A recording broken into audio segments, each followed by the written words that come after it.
नमस्कार दोस्तों, मैं विवेक प्रशांत इस वीडियो में आपका स्वागत करता हूं और आप सभी को हैप्पी न्यू ईयर विश करता हूं। 2025 खत्म हो गया और आईटी सेक्टर ने 2024 में भी कुछ रिटर्न नहीं दिए, 2025 में भी रिटर्न नहीं दिए, इनफैक्ट नेगेटिव रिटर्न दिया। जो भी इन्वेस्टर्स आईटी स्टॉक होल्ड करके रखे हुए हैं वो सोच रहे हैं कि आईटी का अब क्या होगा, आगे होगा कि नहीं होगा, कि मैं एग्जिट कर दूं नहीं कर दूं। और बहुत ही अच्छी अच्छी बड़ी बड़ी कंपनियां भी रिटर्न नहीं दे पा रही है। उसमें सबसे पहला नाम आता है टीसीएस का और इन्फोसिस का। ये दोनों बहुत बड़ी मेजर आईटी कंपनीज हैं जो इंडियन इकोनॉमी और इंडियन मार्केट को संभाल के रखती है। अब आईटी का क्या होने वाला है? रिवाइवल पॉसिबल है, कमबैक पॉसिबल है? इस पे मैंने गहन रिसर्च और एनालिसिस करके इस वीडियो को बनाया है, तो वीडियो में अंत तक बने रहें। लेकिन वीडियो में आगे बढ़ने से पहले मैं बता दूं कि मैं विवेक प्रशांत एक सेबी रजिस्टर्ड रिसर्च एनालिस्ट हूं और मैं ऐसे इंफॉर्मेटिव वीडियो डेली अपने यूट्यूब चैनल पे डालता हूं। अगर आप एक अच्छे इन्वेस्टर और ट्रेडर बनना चाहते हैं तो मुझे सब्सक्राइब कर लें और बेल आइकन भी दबा दें, जिससे आपको नोटिफिकेशन जल्दी से जल्दी मिल सके और मेरी कोई भी वीडियो आपकी मिस ना हो। तो चलिए पहले देखते हैं कि आईटी सेक्टर में ये डाउन ट्रेंड का रीजन क्या है और उसके बाद समझते हैं कि रिवाइवल पॉसिबल है 2026 में या नहीं है। तो आप देख सकते हो अपने स्क्रीन पे। तो सबसे पहले हम लोग रीजन जान लेते हैं कि रीजन क्या है।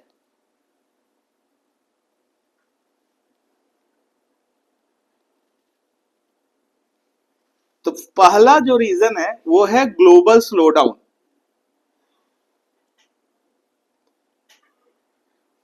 पैंडेमिक में 2020 के बाद एक तेजी आई थी जो 2023 तक 2024 तक चली थी और उसके बाद मार्केट एक स्टैग्नेंट ऐसे साइडवेज में चलने लगा और बहुत ज्यादा अनसर्टेनिटी ट्रम्प के आने के बाद यूएस में बहुत ज्यादा अनसर्टेनिटी हो गया और उस कारण से जितने भी आईटी सेक्टर वाली कंपनी थी जिनका रेवेन्यू 50 to 60% यूएस बेस्ड था वो यहां पर इफेक्टेड हो गई और उस कारण से स्लो डाउन वहां पर स्टार्ट हो गया। दूसरा क्या है?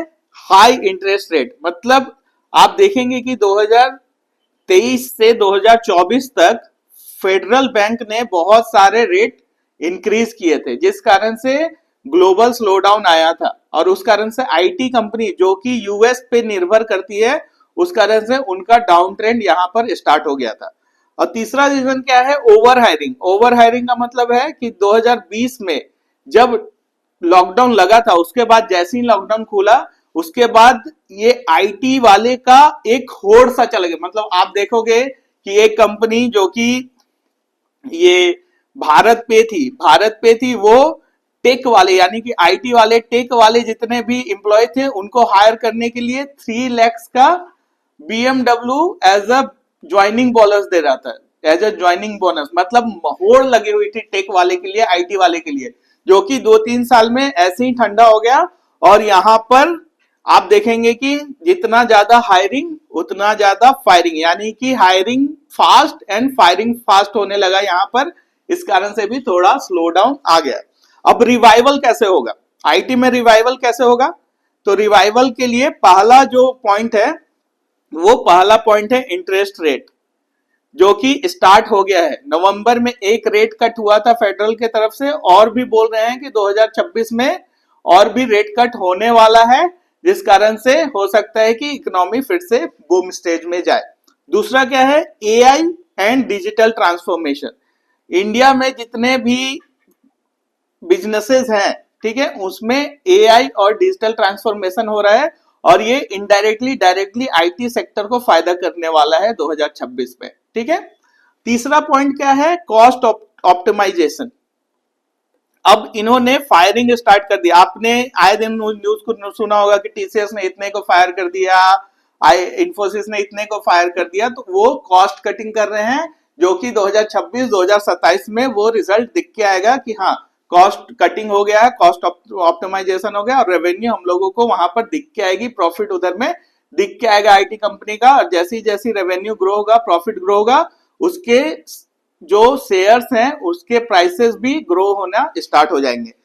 ठीक है, तो ये रीजन हो सकता है रिवाइवल का। अब ये डिपेंड करता है कि 2026 में रिसेशन अगर आता है तो आईटी कंपनी का जो हाल है उससे भी ज्यादा बुरा होने वाला है, और अगर प्रॉपरली रेट कट होता है और जितने भी रेवेन्यू और प्रॉफिट में इंक्रीज होता है आईटी सेक्टर्स में एआई और डिजिटल ट्रांसफॉर्मेशन की वजह से, तब यहाँ पे रिवाइवल पॉसिबल है। तो आप जो भी अच्छी कंपनी है आईटी से रिलेटेड, आज नहीं तो कल वो ऊपर आएगी ही आएगी। आइदर वो इन्फोसिस हो गया, टीसीएस हो गया, एचसीएल टेक हो गया, टेक महिंद्रा हो गया, विप्रो हो गया, ये सारी बहुत बड़ी और अच्छी कंपनी है। आज नहीं तो कल ये रिवाइवल होगी ही, आइदर ये 2026 में हो, 2027 में हो या 2028 में हो। तो आप उस स्टॉक में बने रहें, एवरेज करने का मौका मिल रहा है तो एवरेज करें और स्टॉक में बने रहें। ऐसे इंसाइटफुल कंटेंट के लिए आप मुझे सोशल मीडिया पे फॉलो कर सकते हो। बाकी इस वीडियो को लाइक, शेयर और सब्सक्राइब करना ना भूलिएगा। Thank you.